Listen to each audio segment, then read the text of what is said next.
Il y a une énorme différence entre ce que l'on pouvait ressentir, ce que ressentaient les parents, ce que pouvaient dire les parents de l'ennui hier et ce que peuvent dire les parents de l'ennui aujourd'hui. Les temps ont changé, les modes de vie ont changé, le rapport au temps a changé énormément.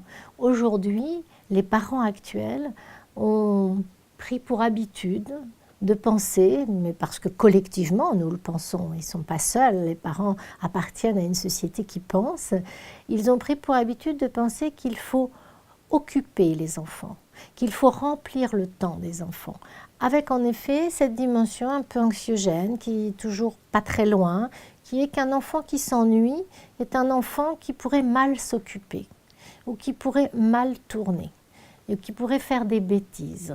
Donc les parents en parlent énormément dans les consultations, par exemple, du fait qu'ils n'aiment pas voir son enfant s'ennuyer. Ils ont le sentiment qu'il perd son temps.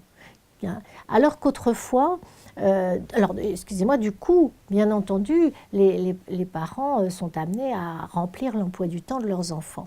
Donc aujourd'hui, nos enfants manquent d'ennui, ils manquent de temps pour eux. Ils sont sans cesse occupés, ils passent d'une activité à une autre, ils consomment énormément et il est vrai qu'ils sont de moins en moins confrontés à eux-mêmes, tout seuls. Comment j'occupe mon temps ? Ils ne se posent pas la question puisque leur temps est tout le temps occupé. Ils ont des agendas de ministres très tôt, ils font énormément d'activités, ils sont dans une espèce de zapping d'une activité à une autre, alors qu'il est vrai que si on prend, mais même on prend 30-40 ans en arrière, la question de l'ennui n'était pas du tout prise en compte de la même manière par les parents. Leur enfant s'ennuyait, un enfant qui prononçait qu'il s'ennuyait, bah écoute, tu t'ennuies, je ne sais pas, débrouille-toi, moi je ne m'ennuie pas. Moi, je pourrais caricaturer ça comme ça en disant, écoute, moi je ne m'ennuie pas, dirait le parent, voilà, débrouille-toi. Débrouille-toi, ce qui permettait à l'enfant peut-être de tempêter contre ce mauvais parent absolument incapable de prendre en compte sa douleur du moment, mais pendant que l'enfant s'éloigne de son parent qui ne veut pas le remplir, qui ne voulait pas le remplir à l'époque, eh bien l'enfant petit à petit, à travers tous les sentiments et les émotions qui le traversent pendant ce temps vide, va petit à petit l'occuper. D'abord il va l'occuper de pensées, il va l'occuper peut-être de mauvaises pensées, mais au bout du compte, il va en faire quelque chose.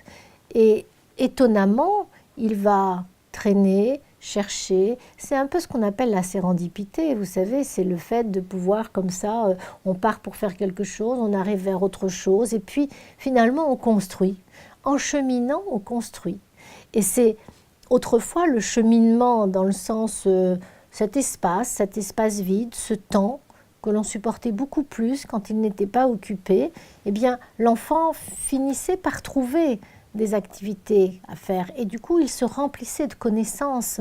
On oublie vraiment aujourd'hui que pour que nos enfants aillent vers les apprentissages, il faut d'abord qu'ils fassent des expériences qui les nourrissent de connaissances qui leur sont propres. Les connaissances, ça vient de l'intérieur de soi, ça vient de l'éprouver, de ce qu'on éprouve soi, dans son rapport à soi-même et dans la rencontre avec les objets qui vont permettre à l'enfant de se nourrir.